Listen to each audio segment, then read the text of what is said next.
It was a new relationship and things were really, really good. I could tell how happy she was. My parents, they got concerned. She had to choose between Joe or her family. He was losing control. That was when he finally went full psycho. The scene itself just looked like a nightmare. When I looked at him, it wasn't human. It was evil. 911, where's your emergency? Oh, God, you gotta get someone over here. Why would you do something like this?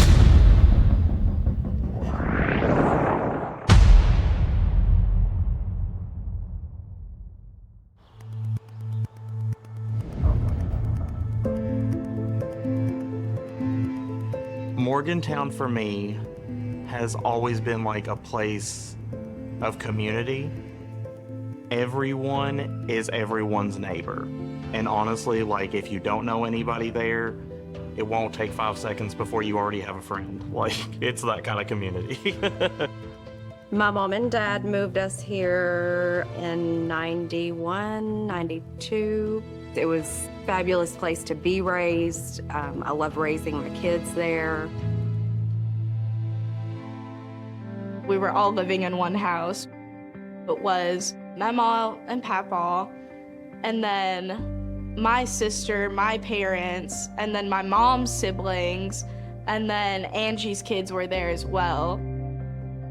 Angie had a boyfriend in high school, and they actually went on to have 2 children. And then things did not work out between them, and they separated. Well, our parents were not exactly thrilled because both of us became young mothers. They basically were 100% supportive. Yep, we were very, very close.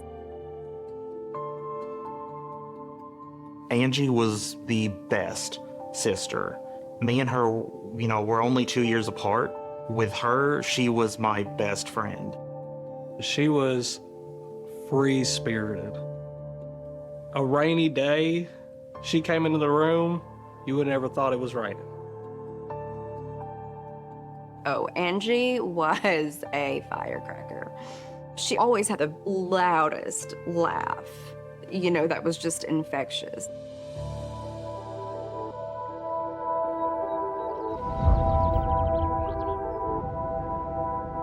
So me and Angie, we went and got food. And she said, I'm gonna tell you something, but you can't tell mom and dad. I was like, okay, lay it on me. What do we got? And she's like, I've met someone. I was like, well, okay, like, what's his name? Joey. I remember her saying that he had come to her work and he was kind of like following her around the store, maybe found her attractive. Angie was very into like the emo scene, dark clothes. She was like a rocker girl. Joey was very much that rocker type boy. I remember it like when she brought him over. You know, mom was very on the defensive, very protective, and dad was like, well, let's play this out and see, you know, prove to me that you're a decent person, you know, prove to me that you're good enough to date my daughter kind of thing. I talked to Joey about that, and I went up to him and I was like, she really likes you, she really cares about you. Please be good to her. He said that he would. I remember the first time that I met Joey. I was at my mom and papa's house and I was sitting in the living room, and that's when Angie walked in with Joey. I remember he leaned down to show me the tattoo he had on his shoulder, and it was a 666 tattoo. I remember his exact words to me were, I got this tattoo to show that even in good, there's always some evil. Growing up in Morgantown, a small community, like, I mean, we were raised Christian. So when I seen him with all kinds of tattoos, like, I was like, okay, like, I don't know really how to feel about this. Morgantown is very small, pretty tight-knit community. Everybody knows everybody, basically. I think with Joey, it was outside of the norm of what you would expect to see in really anybody in our community. It kind of drew Angie in the sense of like this was something different. She seemed happy. It was a, new relationship, and things were really, really good.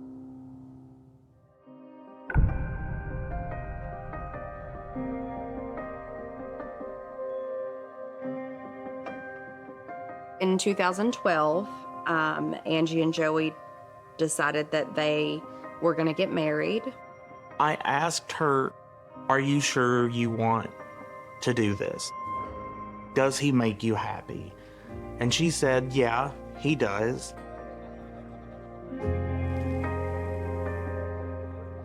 We did a little reception at my uncle's house, and everything went really well.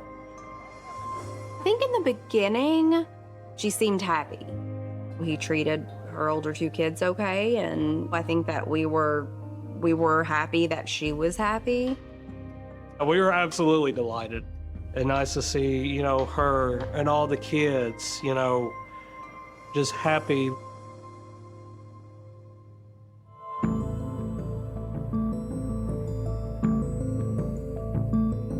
Angie decided she wanted to be a certified nursing assistant.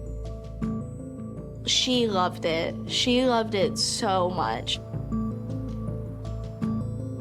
Her and I worked together at a long-term care and rehab facility.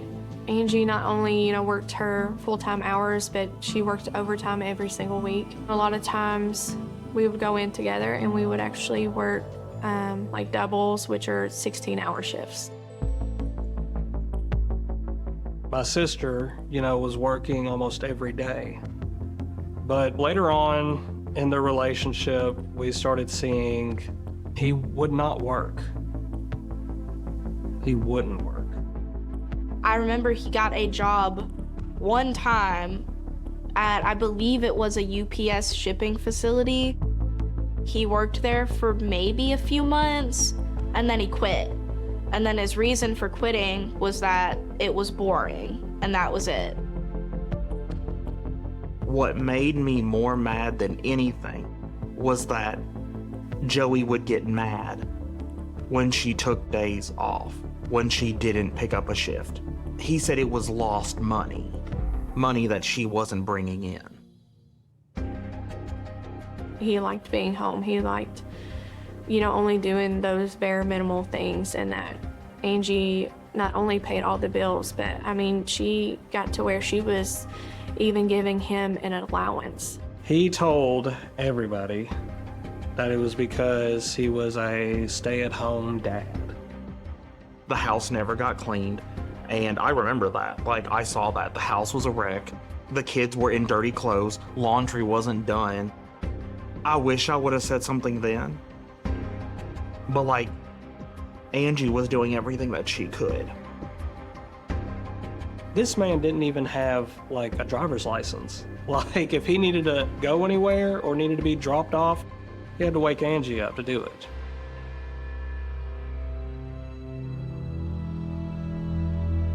The more I got to hang out over there, I guess Joey felt like he could be more comfortable with, me around.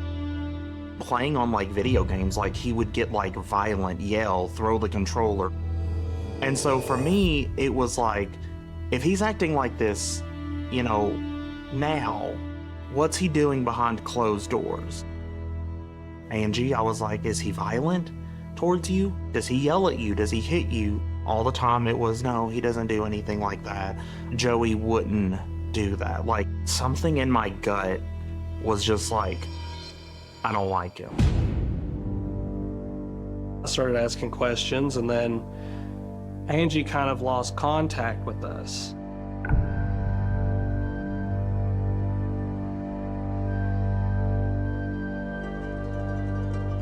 My parents, they got concerned. Even her phone had been shut off, or she had gotten a new phone number, and so no one had a way of communicating with her. Looking back, I guess that was the beginning of him just trying to gain control like just trying to maybe distance Angie from mom and dad. My whole family, if there's a reason for us to get together and celebrate something, we're gonna do it. We have 50 people that show up for Thanksgiving, for Christmas. And all of a sudden, she was not showing up to those things. He just kind of, slowly did it over time. It was, oh, I don't want to go. If you go, you're saying that it's okay that they don't like me, that they treat me differently. And then she would be guilted into staying home. Joe definitely had put a lot of just strain on Angie with making her feel as if she had to choose between Joe or her family. Me, mom, dad, everybody, was blocked. Like on Facebook, phone numbers, all that. I remember mom crying about it. I remember dad crying about it.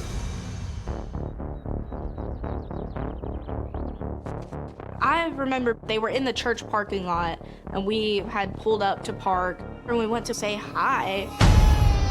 Joey, kind of shoved the kids in the car, shoved Angie, and they sped out of there. And I remember my mom and papa being like just so upset because they just wanted to see their daughter and their grandkids. And I was worried for my Aunt Angie. I was worried for my cousins. That is what prompted her mom to reach out to the Child Protective Services. That's whenever, I guess you'd say, everything started hitting the fan.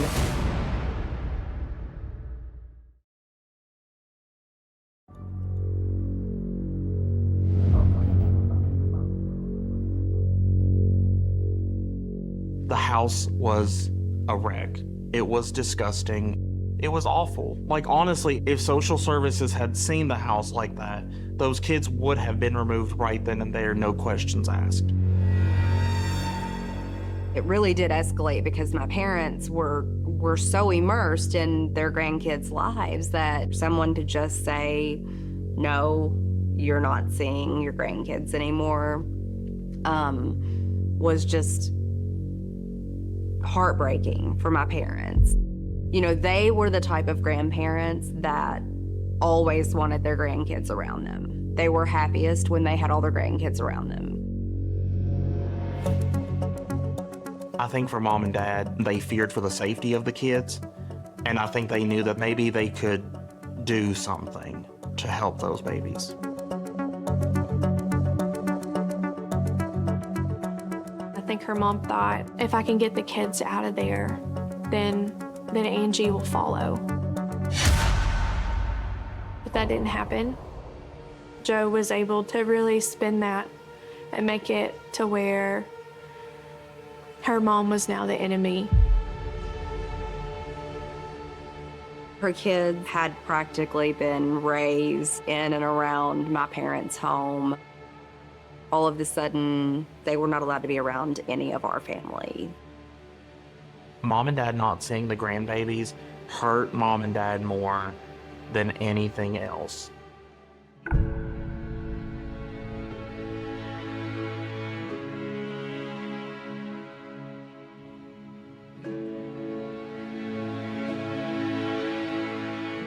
I remember Angie reaching out to dad. She came to the house and she started crying and she hugged dad. And she's like, I'm so sorry for everything that I had done. It was heartwarming, I guess, but it felt good because it was a bridge. It may not have been a sturdy bridge, but it was a start.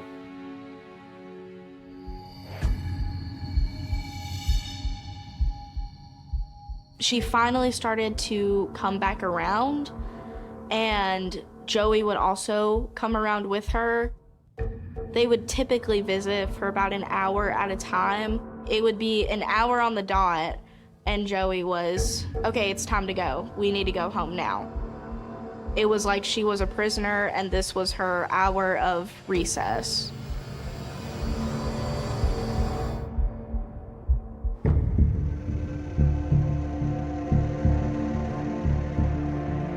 In 2013, Angie and Joey had their first kid together. That was Violet, a little girl. And then they had their second child, Archer. I think that she really thought that maybe that was going to make him change his ways, that maybe things would turn around. Shortly after she had Violet, I remember her telling me she couldn't be around any other men at all without Joe. He would, go through her phone, her text messages, her Facebook, and then that would turn into, a confrontation with him. He would push her, he would hold her up against the wall. When he got something in his head and wanted to fight about something, there was no getting away.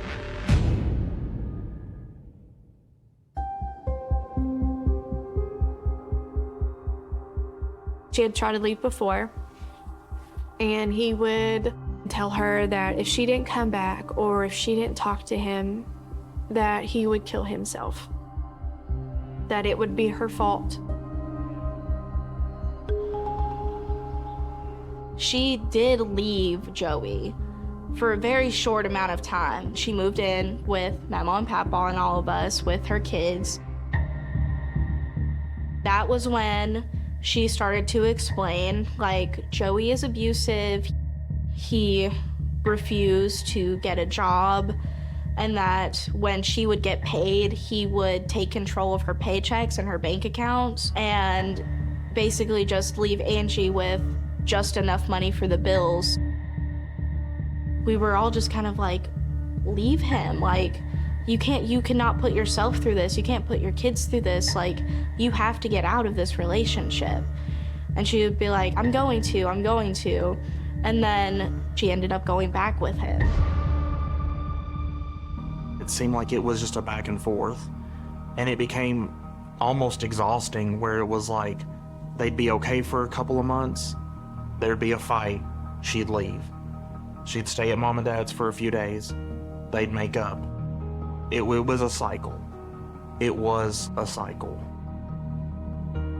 Every time she would run away from him, she would run to my parents. And so there was always just that fear that, well, they're going to be caught up in the middle of this. Joey would send threats all the time, telling her, I'm going to put a bullet in your brain, your mom's brain, and your dad's brain if you ever leave me.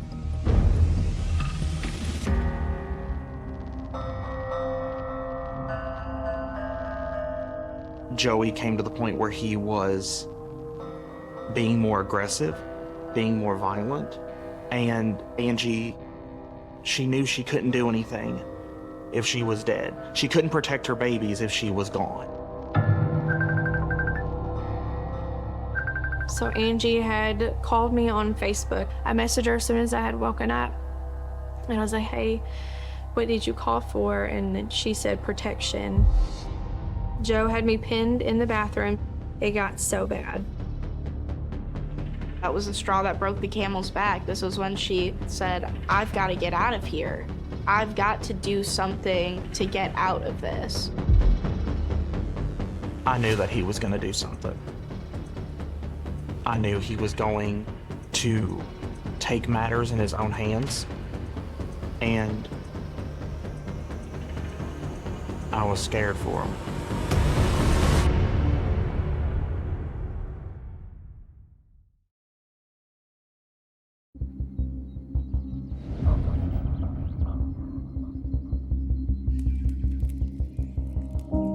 We are all at my cousin Renee's house, and we've got, a fire going, and we're roasting marshmallows. I see my mom answering her phone, and I said, what's going on? She said, don't say anything. Angie left Joey. And again, in my mind, I'm just like, oh, here we go again, for the umpteenth time. I sat there and I remember saying, I was like, I won't believe it until the divorce papers are signed.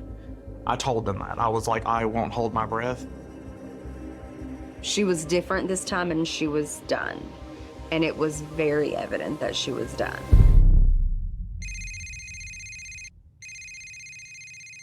I asked, I was like, well, how's he taking it? And she was like, oh, he won't stop blowing up my phone. Like, I have to literally, like, put him on, like, do not disturb. And I'm like, really? Like, that much? And I was like, so now that he realizes what he's done and what a piece of trash he is, now he wants to come running back. And Angie's just like, he's got nowhere to run to. She was like, I'm done with him. I loved hearing that. That was like a weight off my shoulder. Those first couple of months, I was skeptical and I was thinking, okay, like, this probably isn't gonna last long, but I'll just enjoy it while it is, you know? Then, you know, it kind of got to that point where it had been the longest she was away, and I could tell how happy she was.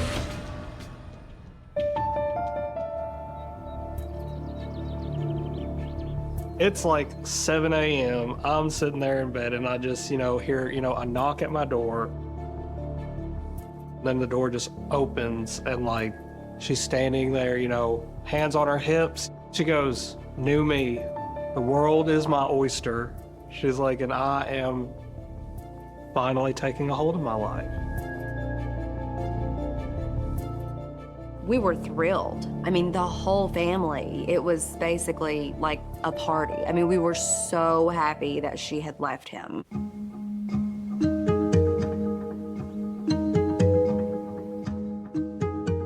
Angie eventually met somebody new, and when I say that he was a complete 180 from Joey, I'm happy to say that he was. Like, she didn't have a bad word to say about him, Wes, I mean, he loved her so much. He was just smitten with her. He treated her nice. He wasn't pushing her out the door, saying, it's time to go, it's time to leave. He just had a great relationship with all of us,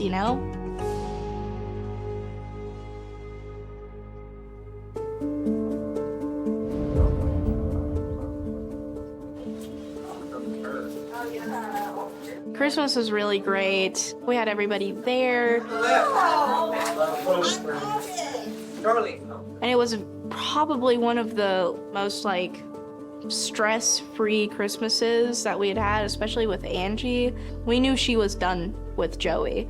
We knew that this chapter was kind of closing, and we were just so happy for her, and happy for her kids, and it was just really great. I think she finally opened her eyes to, what he's doing is wrong. It's always been wrong. I can get out of this situation and be okay. And I think that's when she finally decided to put in the divorce paperwork. When she finally decided to divorce him, he wouldn't sign the papers.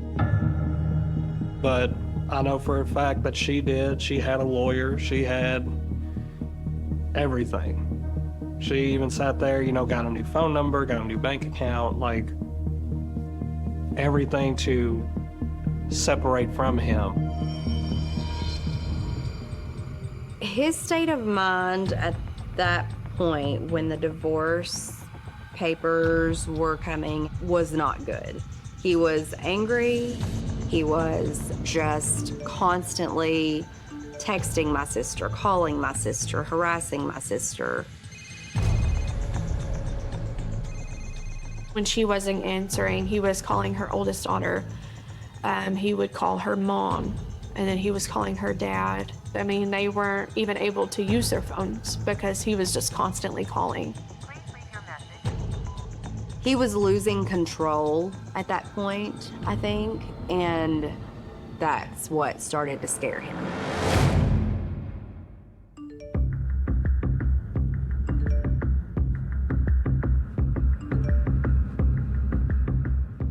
Joey started to tell Angie that he was depressed and that he wanted to kill himself, and started saying some very disturbing things.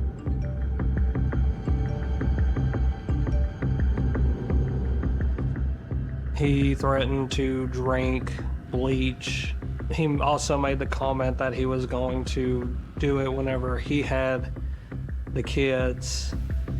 She told him She doesn't feel comfortable leaving the kids with him by himself because she was worried that he might actually kill himself in front of them, and she didn't want her kids to see that. And so she told him, like, I need you to get help. I'm gonna keep the kids away for a little bit. I think that was when he finally went full psycho. He did threaten her life.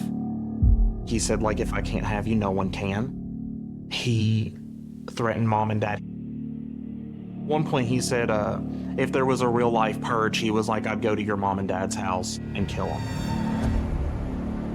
Her lawyer did suggest that she gets a emergency protective order against Joe. Her and her lawyer had decided it was best to have no contact, no telling Joe where the kids were, of what, they were, what they were doing. It was basically just gonna go cold turkey. Myself, my parents, we all said, we're scared for you. We're scared for you, Angie. I'm scared of what he's gonna do. What if he shows up? This is one of the texts that Joe had sent. Okay, I'll give it to the end of the day. Then, like I said 2 days ago, I tried to play nice, tried to leave it be, but now you are not replying and not answering, so I will be handling things accordingly. Reading this, I don't think that she was thinking that this meant that he was going to show up with a gun to her home, but now we know that that's exactly what he meant.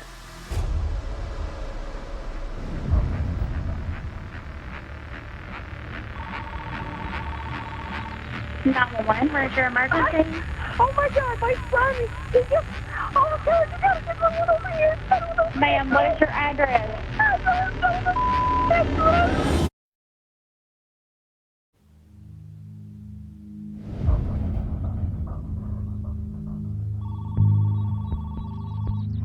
One, where's your emergency? Oh my God, my son! He just, oh God, you gotta get someone over here!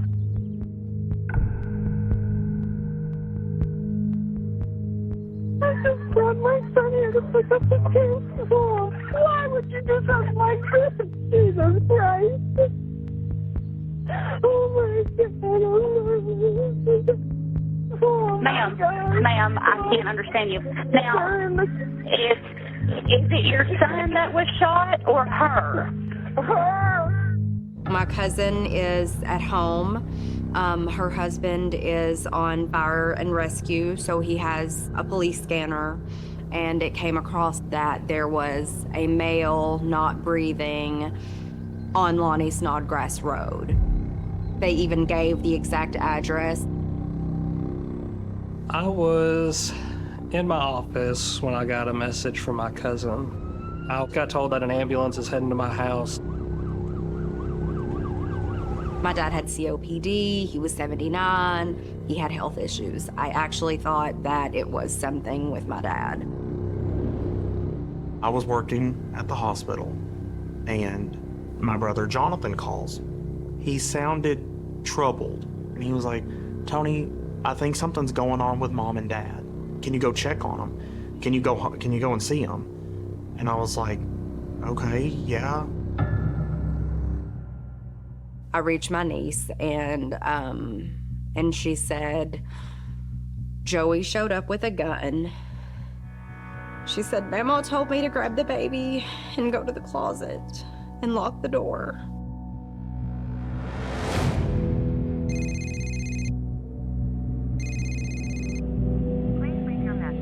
I'm calling my mom, and I'm calling my mom.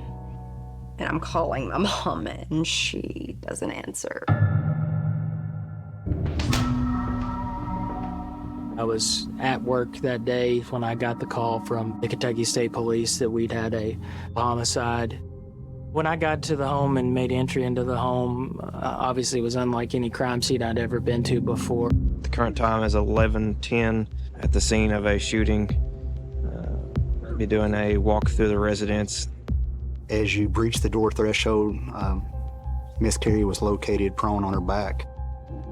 She had substantial wounds evident of gunfire. A few further feet inside the residence was Miss McGranahan. To the area on the wall just above her head was a blood pattern impact that indicated that she had been shot at close range. Located on the couch of that residence were multiple casings, indicating that Joseph Carey had entered the threshold of that door prior to firing on Lupe McGranahan. We're currently in the living room area, transitioning into the dining room, kitchen, magazine floor, multiple shell casings. As you made your way in through the residence, there was various casings scattered across the living room and the dining room floor, kind of indicating the path that Joseph Carey would have taken as he had entered the residence. This is the laundry room area. Additional individuals deceased. Chuck would actually was located inside the utility room.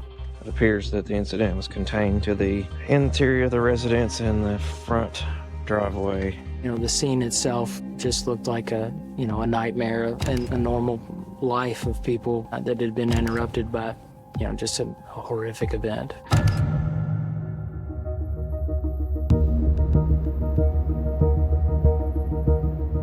They already had a state trooper that was blocking the road. And so I pulled in. We get there, I see some ambulances, and I keep thinking that like my mom or dad are gonna come out of this ambulance. A first aid responder, she just looks at me and she's like, starts shaking her head and she's like, "I'm so sorry." She told me that Joseph Carey showed up with a gun and shot and killed my sister, my mom, and my dad.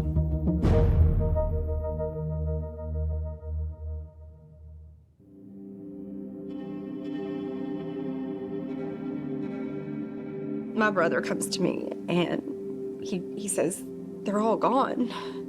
And I said, "What do you mean?" I'm like, "What do you mean they're all gone?"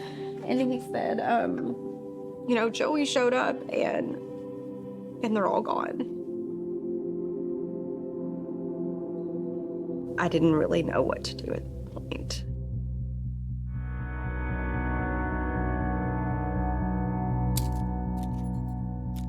We remember seeing Joey get taken in a police car. I remember that. I'll never forget I locked eyes with him too. And when I looked at him, it wasn't human. It was evil.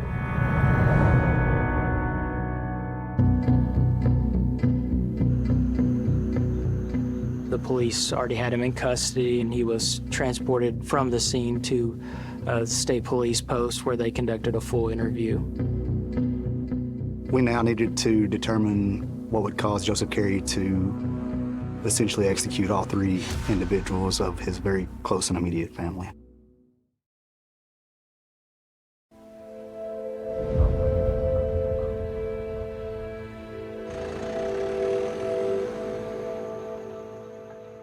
I wasn't there. I didn't get to speak to you the first time. So if you could just walk me through your day, kind of let me know what happened and what your thought process was. I went down to go speak to Angela, that was the mother of my kids, my wife. She came to the door with the door closed and was like, "You need to leave." I said, "Can I just see the kids? That's all I want." She said, "You can talk to them through the door." Mr. Carey, he had stated that he'd gone to the residence to get the children. I believe they were in the process of getting a divorce, and that he was trying to see the children. And then that's when Lupe, Angela's mother, told Chuck to get the shotgun because I was staying too long. And that's when everything kind of went chaotic. She said, "Go get the shotgun." And I seen him passing through to the actual laundry room where I knew they kept the shotgun. I think Mr. Carey wanted to convey to us that he had made those actions because he had been forced to make those actions. But really the thing that you're saying escalated the situation today was Loopy telling Chuck to go get the shotgun. Yes. I was trying to save myself and the kids. And that's what went through my mind. Was just not letting him get a shotgun to where he could do something. I don't even know how in my mind my solution was better. I should have ran or something. Has Chuck ever pulled a shotgun on you before? No. Kerry stated multiple times that his primary concern with Chuck is that he was going to retrieve specifically a shotgun in the house that he knew or suspected to be located in the utility room of the residence. Chuck did enter that utility room. There was a shotgun present in that utility room. However, it wasn't loaded. I mean, can't tell you any more than what I've already told you, really. I just said get the shotgun. I panicked. I did. My anxiety kills me most of the time, and when I heard that, my heart rate went, whoop. I followed him. I just boom, boom, boom, boom, right, you boom, boom, boom, right, and then boom, boom, boom. I'll interject this. I'm willing to play the buy your I panic story. I'll buy it. She had no firearm. She didn't accost you. I agree. She didn't assault you. She was in no way, shape, or form even arguably a threat. Yeah. She made no motion to a firearm. No. And you shot her. Yes.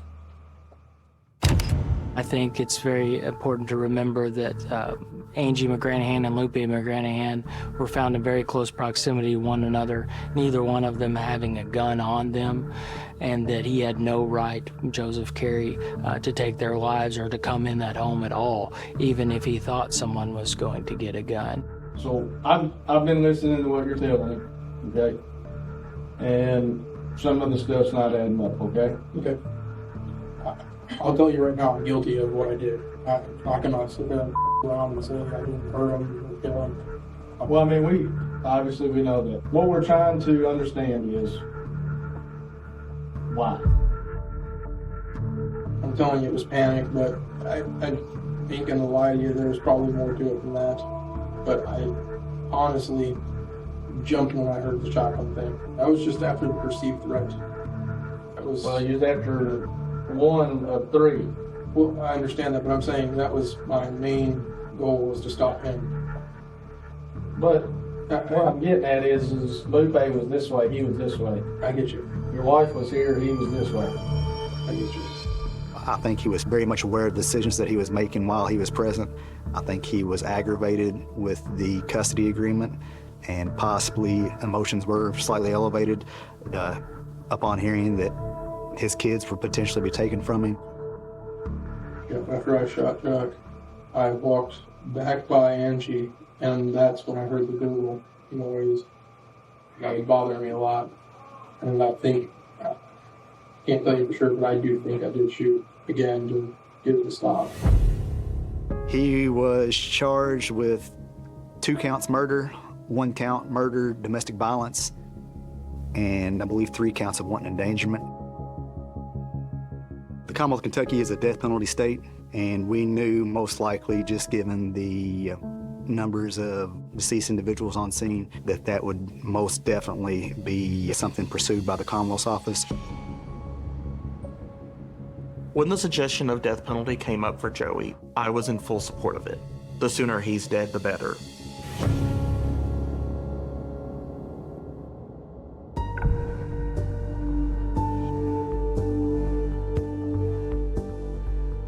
I'm not gonna lie, the plea deal turned my stomach.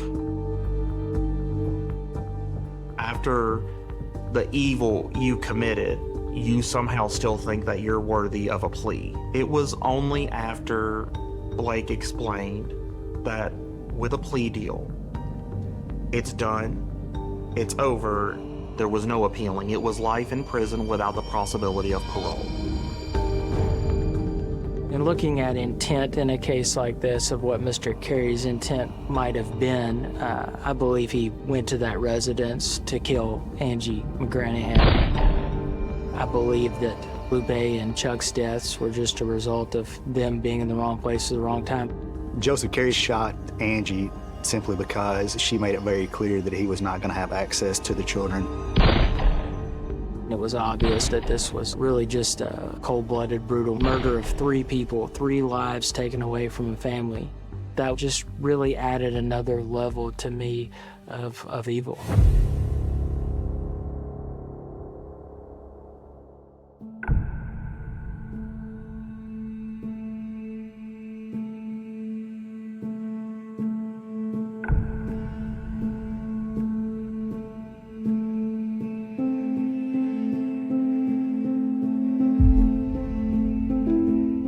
He was a monster, and they were 3 beautiful souls who were loved and just missed every single day.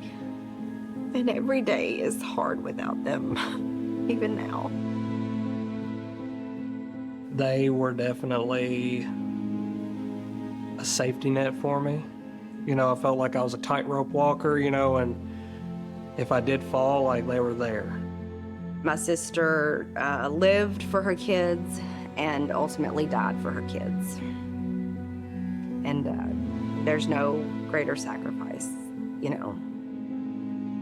I can't sum up one thing I miss about Angie. I miss my best friend. I miss my storyteller, my secret keeper, my confidant. Because she was that and more. And not a day goes by that I don't think about them.